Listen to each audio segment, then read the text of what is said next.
Well, first up today, Civic EP3 TypeR. Bit of a toy, so let's get some more power out of it. Here we go.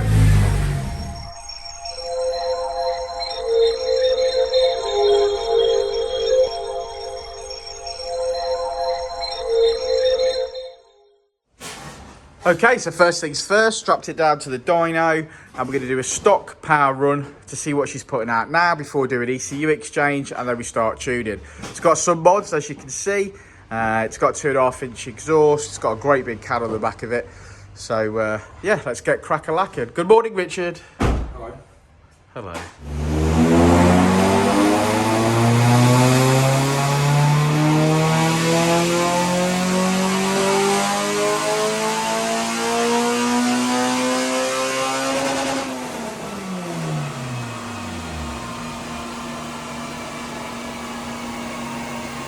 Stock power done, and she's made 213 brake horsepower, which is not a bad start, not a bad little start.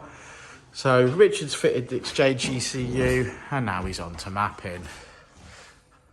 Great stuff. Just seen our Keith's popped in from the body shop to say hello, so we've seen him and seen what he's getting on with today. So do check out the Dynodaze Paint Shop YouTube channel, because there's plenty going on there. So do subscribe if you can. And in the meantime, we'll get on making some noise and making some power with this, won't we, Rich? We will indeed. We will indeed.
Just realised I've got to change the ink in that printer. It's a hard life, ain't it? I better go and do that.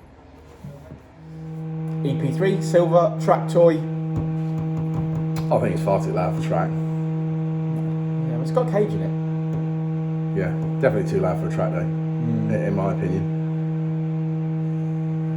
It's a good opinion. No, I'm just saying. It's accurate. It's accurate. It's accurate. It is very loud. I think you would struggle. Yeah. Certainly, even on a 98 day, I think you'd struggle there, to be fair. But Yeah, it's pretty loud. 98 is louder sometimes than you think, but that was particularly loud. Yeah, basic breathing mods. We've got a Teguo carb airbox on this car. We've got a 4-to-1 manifold. We've got did you say you got a Teguo 70mm on it? No, it's 2.5 inches. Yeah, 2.5 inch sort of with jack can on the back. I think we finished around 225 again today. It seems to be the sort of the number, number of the beast, shall we say? For it's had a battery relocation, hasn't it, Richard? Yeah, it's had a battery relocation. I think that's something that we probably want to touch on here. I think so. We see it a lot. We do see a lot of cars with battery relocations. Some people do it right, some people do it wrong. In this particular instance, again, this car's been done wrong. Yeah, it was bought like this, though. Yeah, to be fair, he's bought like that. It's not customer's not done this, but it has been bought like this. You have to remember the engine needs earths, and without them, things like injectors don't work properly. Things like ECUs don't work properly. Everything on an ECU is triggered earth. If you haven't got a decent ground, it won't work. We've got this car in, tried to start it, like real slow starting done. The customer said, I thought it was a fuel pump. I don't necessarily know why we thought it was a fuel pump. Maybe the person that he bought it from told him that, I don't know. But anyway, I says, no, that's definitely not the issue. I says, you throw in the engine management light before it's even gone through a cycle. I says, I'm telling you now, that'll be a daughter board issue due to low voltage on cranking. I said, I've seen it before, and I can tell you that's what it is. You need to run an earth from basically... He was right. Yeah, if you're going to do a battery relocation, you can't expect the ground to pull all the way through the car from the engine bay all the way back and then maintain a level of decent grounding. That's not the way it works. It doesn't work like that.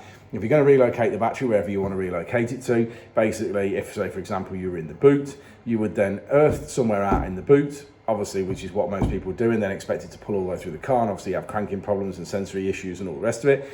Is then at that point you would run a power cable from the front obviously to the back. You also need to run an earth cable front to back so that it has a decent ground on the engine. So basically I would normally go from the starter motor bolt, because that's where the biggest amount of cranking and amount of earth is going to be needed, from the engine going back. Also make sure that your engine and your gearbox has also got the standard earth still on it. This car's had them ripped off.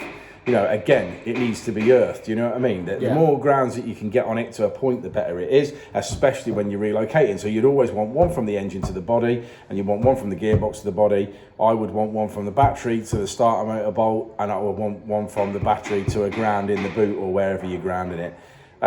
That's the minimum in my opinion. Yeah. And also then allows you to have decent cranking and you don't have sensory issues. Like I say, this car threw a daughter board fault up. Obviously, as soon as it throws daughter board fault up, it goes into limp mode and it won't rev over 3,000 RPM. So, unfortunately, this customer's going to take the car away today. We've managed to map it and work around that by leaving the car running once we cleared the fault. But as soon as if he starts it up and he gets low voltage again, it will put that code on and he's going to be driving home in limp mode. Of course, this is something we could rectify if it was booked in for said work.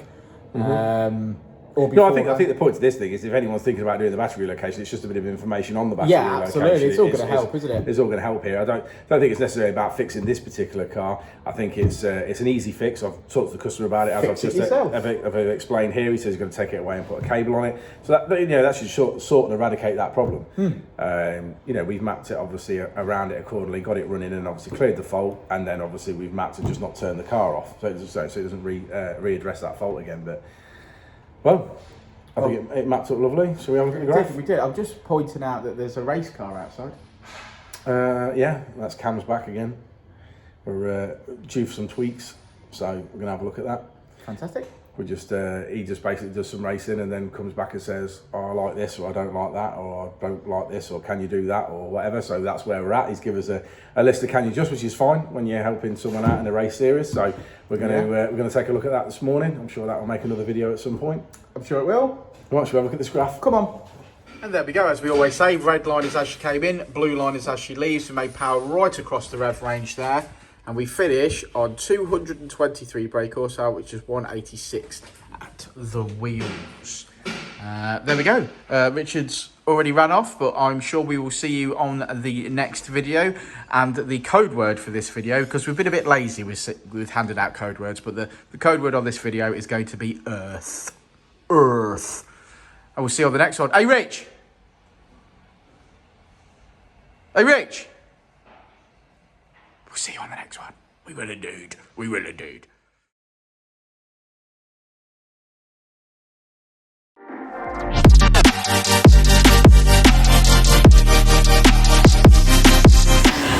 I'll say it again. Life moves pretty fast.